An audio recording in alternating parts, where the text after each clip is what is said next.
Hey, how's it going? My name is Fred, and in this video, what I wanted to do is I'm going to go ahead and talk to you guys about how to pay off your debt, right? So basically, I got my notes down here, so I will be looking down from time to time just to give me an idea of what I'm talking about so I don't lose track of the things that I do want to talk about, right? So the first thing that you do when you come to the realization that it's time to start, because that's the first thing when it comes to paying off your debt. You have to make that decision, right? So first thing you're going to want to do is you're going to want to list down your debts in detail, right? You want to list down every single account that you have. I like to do it on a spreadsheet. They do have softwares that you could use to make it a little bit easier to gather all the information. But what I like to do is I just like to put it on a spreadsheet for those of you who don't want to spend the extra money. Spreadsheet, Excel is free. If you don't have Excel, put it on a piece of paper, just write everything down, right?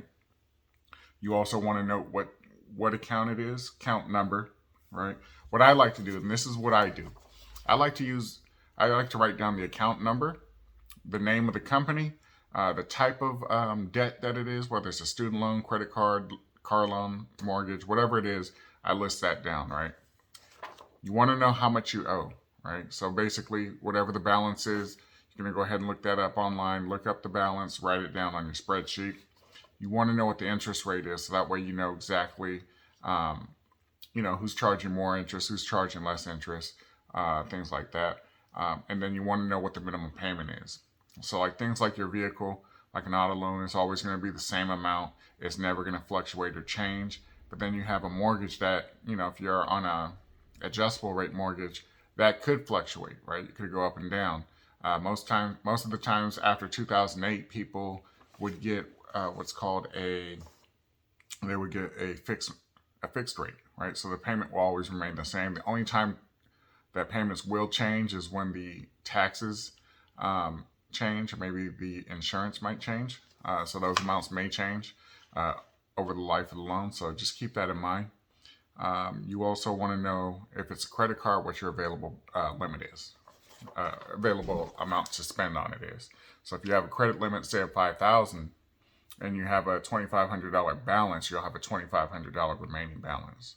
Or for another example, if you had a $5,000 limit with a $1,000 balance, you have $4,000 available. So you want to make sure that you are tracking these numbers, so that way you know exactly where you stand, right? So what comes next to mind is the root of the problem, right? Because a lot of times we get into debt, we don't know why, we don't know how, but it's very basic, and it's not that hard to figure it out, right? So what you want to do, the first step before implementing a strategy, is taking the time to understand how you got into the situation in the first place, right? So what I like to do is I like to track these figures, track these numbers, track my spending, my income, and I track it at least a minimum of 3 months, so that way I can get an average of what's going on. It's better the longer you go to track that average over a longer period of time. 3 months is the bare minimum that I like to track.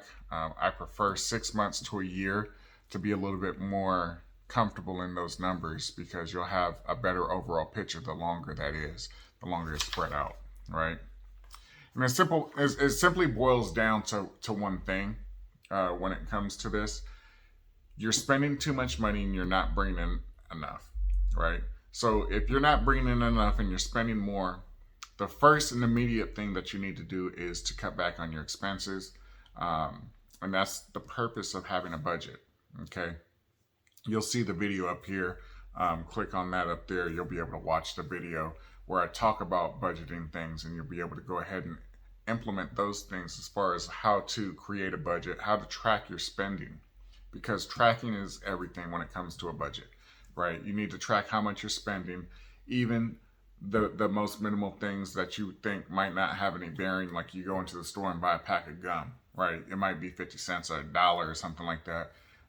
You want to just be able to track what you're spending, because those little things add up over the course of a month, right? Because you might buy a pack of gum today, a coffee tomorrow, some lunch the next day, and so on and so on. And that number, it just starts building and building and building. So you just want to make sure that tracking what you're doing is you're tracking every single dollar that you spend as well as every dollar that's coming in.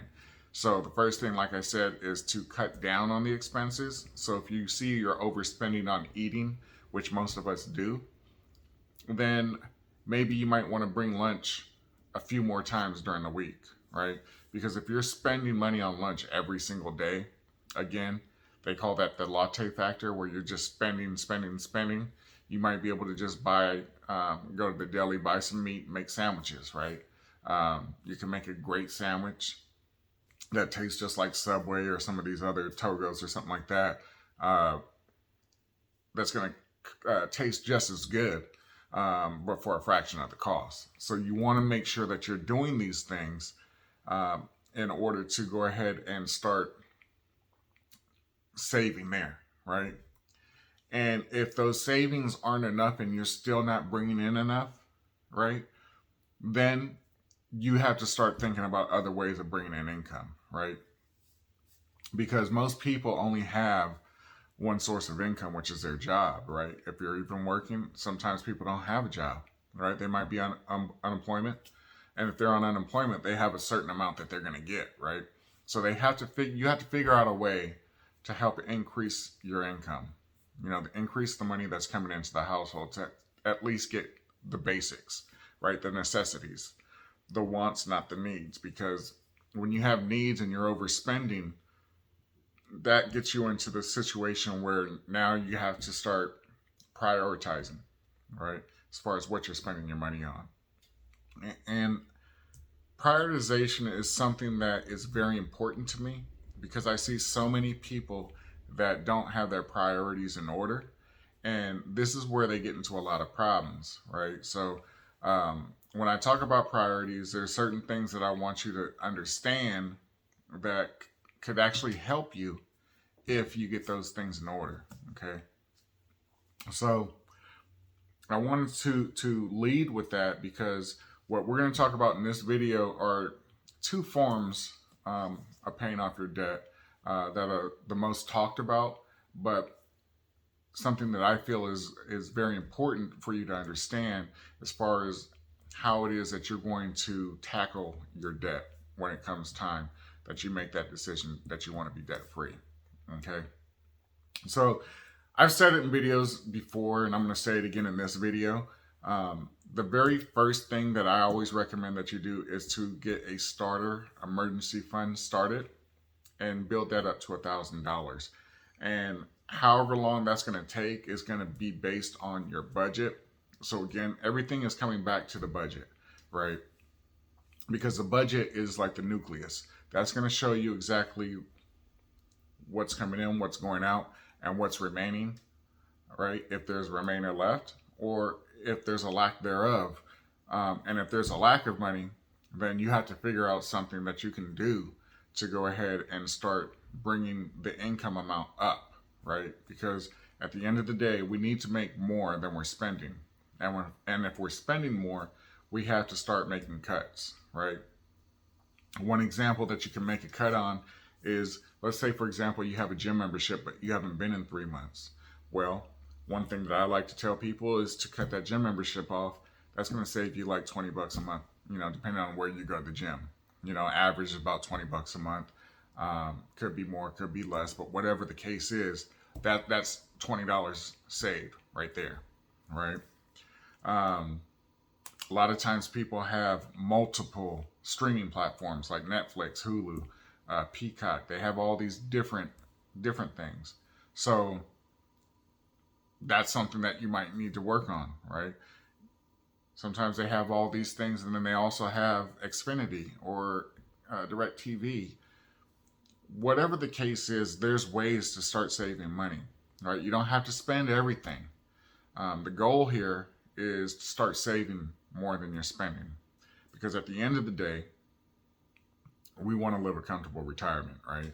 You know, who wants to work 40 years of their lives to retire on 40% of their income, right? I know I don't. So there's things that I have to take into consideration for what I want down the road that I have to start implementing today. And yes, it's going to be a struggle. It's going to be hard. It's going to be all of these things. But I have to do what I want to do to live the life that I want to live once I do retire, because I don't want to just retire and not really have anything to do, right? A lot of times people say they can't wait for the weekend, right? And they're working, they're getting 100%. But when you retire, every day is a weekend, right? You know, it's really weekdays and weekends, but you have nothing to do, so therefore you have more time to spend money, right? And if you don't set yourself up properly, how are you going to do that, right? So something to think about, right? So like I said, we want to get that emergency fund started. And let's say, for example, we did our budget and we see that we have $100 extra at the end of the month after we pay all of our bills, things like our rent, our mortgage, electricity, water, garbage, cell phone, car payment, insurance, gas, all of these things that we have to pay, you know, food, right? So after we paid all this stuff, we have $100 left, right? So what we can do with the $100 is we want to start that emergency fund, right? That starter. It's a starter emergency fund, right? So we want to at least put $1,000 in there. So we know by having $1,000 for our emergency fund, and we have $100 extra every month, we know it's going to take us 10 months to fund that emergency fund, right? So we know we have that. Now, let's say 5 months down the line, you're able to pick up some type of part-time work. Maybe you become an affiliate with somebody. You refer people to a certain business. Maybe they might give you something in exchange for that. I myself, I do have a referral program. When people refer people to me to get started with my services, I do provide a referral fee of $50. Depending on when you catch the referral fee, sometimes we have sometimes we're able to offer more, just depending on when it is, because we offer incentives where we double the amount. So just depending on when you catch it, right? So let's say, for example, you were able to send me one client extra a month, right? We're halfway through building our fund of $1,000. We got $500, right? And you're sending me one person a month, right? So that $100 now turns into $150. So, you know, a little over 3 months, we're going to go ahead and finish that $1,000 emergency fund, right? Now we have that $150 available. So there's two different strategies when it comes to paying off your debt, right? And the first one I'm going to talk about is the debt avalanche, right? And what the debt avalanche is it's taking all of your accounts that you wrote down in the beginning of this video. We talked about writing down all the companies you owe.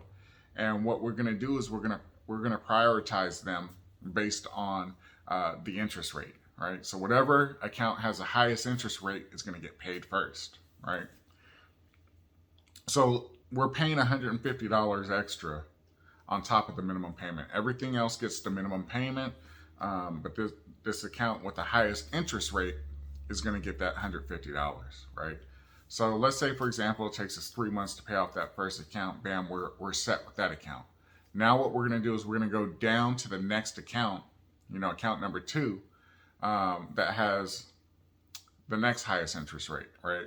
And we're going to pay the $150 plus that, you know, whatever the minimum was for that first account that we just paid off. Let's say, for example, it was $25, right? So instead of paying the minimum payment on that second account, what we're going to do is we're going to pay the minimum payment plus the $175, right?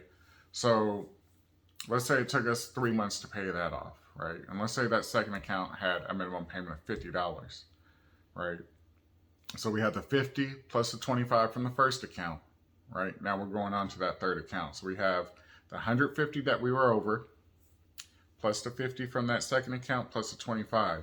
So that's $225 that we're going to pay. Let's say, for example, that third highest payment was your last bill, and it was your car payment, and you owed, let's say, $4,000, right? And let's say, for example, let's see, we have $225. So let's say, for example, your payment was $275, right, for your car payment. So you have $275 plus the $225 that you're over on the first and second payments, plus the $150. So that's $500. You owe $4,000. It's going to take you 8 months to pay that car off, right? Plus whatever interest builds up during that 8-month time frame, you'll pay that off, right? So for the example, sake of argument, we're going to say it takes 8 months. After that, what we want to do is we want to let me rewind. Okay, that's the first method. Okay, second method is called a debt snowball. This is the exact same situation, but instead of using the highest interest rate, what we're going to do is we're going to start with the lowest balance, right? And we're just going to do the same exact steps, but instead of using interest rate, the highest interest rate, we're going to start with the lowest balance and work our way down. Okay, so same thing, same method, just a little bit different. Now, what I'm going to do is I'm going to go over the pros and cons of each, right? So with the debt snowball, which is we started with the avalanche. So with the debt avalanche, what we're going to do is go over the pros, right? The pros is you pay less in interest over the course of everything. It gets you out of debt faster, and you see the interest rates vanish, right? That's the pro for the debt avalanche. The con is the visible progress. It takes a little bit long. It takes a little bit of time, because let's say you're starting with the first account that has the highest interest rate. Let's say that it has a super high balance, like let's say it's had $10,000, right? And it's just going to take you a long time to chip away at that. You're paying. And it just takes a long time. But once you get that one out the way, you see the progress, but then you start working on the next one. So just depending on where your balances are and when you're starting the program, that's what you want to look out for, right? Now, with the debt snowball method, the pros are it provides you motivation because you're able to see the progress real quickly. So let's say, for example, you had that first account, and let's say you had a balance of $600, right? You have $150 coming in. It's going to take you 4 months to pay that off. So you'll see that balance zero out. So that's something that you want to take into consideration, right? Like, which method is going to work best for you? Do you want to see something happen quickly, or are you trying to save the most interest? It's all up to you. Either way is good, right? The cons for the snowball method, you're going to pay more in the long run. Like I said, you're going to have interest rates that are a little bit higher on some of the accounts. The progress, it does take a little bit longer. On average, it's going to take anywhere, I don't know, I can't even say on average because everybody's situation is different. But it's going to take longer, and you're going to pay higher interest rates, right? So with that being said, the reason why I wanted to make this video was just to kind of go over those things with you, to give you an idea of ways to, one, get out of debt, but two, how to do things properly. And if you get out of debt doing either of these two methods, now what I would recommend to do is to fully complete building out your emergency fund. An emergency fund should be at least 3 months, preferably up to 6 months, right? I like to keep my emergency fund at 12 months, just so that way, should anything happen, I'm prepared, right? Because preparation is going to be what's going to get you through everything, right? If you're not prepared, things always happen, right? Things are always going to happen. So you want to make sure that you're doing what you can to do what needs to be done to help you meet your goals, right? And my long-term goal is to be able to retire before I hit 65, right? My retirement age is 67 or 67 and a half. I don't know what the real number is, but it's 67, sometime in my 67 year, right? So my goal is to retire probably when I'm around 62 to 65, somewhere in that area. The sooner the better, but again, I have to have everything in order, in place before I get there. I'm not just gonna, because I want to retire at a certain age, I'm not just gonna retire because I want to. I'm gonna retire because I'm prepared, and I did what I needed to do. I sacrificed during my younger years to get to the place I want to be when it is time to retire. So with that being said, what do you want to do, right? What is your goal? What is your ambitions, right? Are you looking to get debt free? Are you looking to retire at a certain age? What plans do you have in place, right? There's lots of things that you can do and lots of things that can help benefit you in regards to your goals, but you have to start writing things down, right? I say it always starts with a budget. because you can work everything around that budget. If it falls outside your budget, it's something that you can't do. If it's within your budget, you know, then you may be able to do it, but exactly how can you do it, right? So let's say, for example, you wanted to go on a vacation. Let's say that vacation was $1,500, right? You have to build that into your budget, right? You know it's $1,500. You know you're trying to pay off your debt. What's more important, right? Saving money, going on a vacation, retirement. What's most important to you, right? Let me know in the comments below. I'm curious, right? Let me know what's more important: retirement, vacations, getting out of debt. I want to know what's most important to you, because I'm trying to see where the mindset is at, right? What I'm trying to do is figure out where your mindset is, and I'm talking to you individually, but everybody, right, at the same time, because I want to know where the mindset is for everyone involved, right? Are you trying to get out of debt, and what are you doing if so, right? What are your plans? Write it down, right? Write down your goals, your financial goals, because we always write things down and call it our New Year's resolution, right? But are we working towards a New Year's resolution? Do we have to wait to January 1st before we get started? Or are we ready to get started now, right? There's no time like the present. You know, we can't talk about yesterday because that's already passed. And we can't talk about the future because we can't get to the future until we do what we need to do today to start building for our future, right? So if you found any value to this video, let me know. You know, if you'd like me to talk about something dealing with your finances, I'd love to talk about it. You know, I've been doing this financial thing with credit for over 20 years, right? Now I'm starting to implement everything that I've learned over the years when it comes to the financial aspect, when it comes to budgeting, right? And I'm going to continue making these videos to help educate and get you guys to a place where you need to be, right? Whether it's mentally thinking about the challenge that come with savings and budgeting and getting debt free and paying off your debt. What are we trying to do? What are we doing to get there, right? That's what I'm asking you. That's what I want to know. Like I said, if you like the value that I provided today, give me a thumbs up, right? You know, if you haven't already, subscribe to the channel and hit that bell notification, right? That will let you know, that will notify you every time I drop a new video. And that said, definitely want to thank you for taking your time watching this video, and I look forward to speaking with you guys more. Have a good day.